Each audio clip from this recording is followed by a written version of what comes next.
Hello guys, meron akong i-share sa inyo at alam ko marami na rin nakakaalam nito pero i-share ko lang ulit sa inyo Kagabi kasi sobrang sakit ng ulo ko na minamigraine ako na parang pinuputol unti-unti yung katawan ko na wala na akong lakas na nakita pa ako ng employer ko na ah, sumandig talaga sa dingding tapos sabi niya puyaw champi sabi niya sa akin pero alam nyo ba tiniis ko yung sobrang sakit ng ulo ko, tinulog ko talaga as in para makapag-rest din yung mata ko.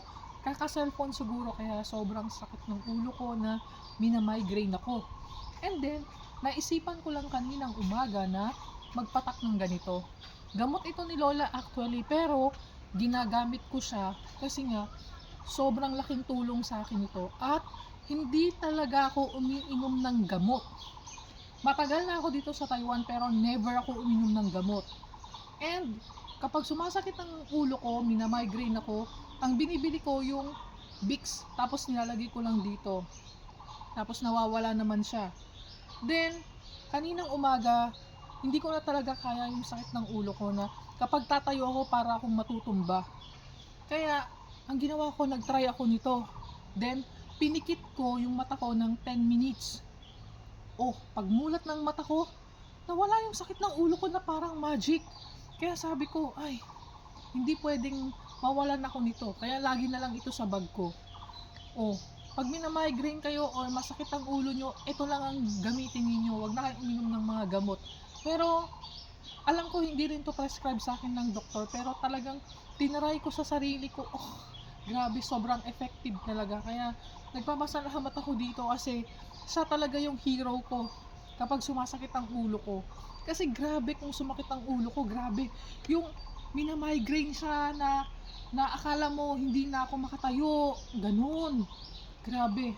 Pero nung tinaray ko to sa mata ko kaninang umaga, biglang magic talaga. Nawala yung sakit ng ulo ko and lumakas pa ako. Kasi nga aminado ako na 3 days akong kumain ng manok. 2 days lang yung in-upload ko dito pero 3 days talaga akong kumain ng manok. Siguro dahil doon para akong na high blood. Pasaway kasi. Kaya ayoko nang kumain ng dire-diretso na manok kasi baka mamaya ma-high blood ako. Kasi yung feeling ko yung sakit ng ulo ko is para akong mawawalan ng malay.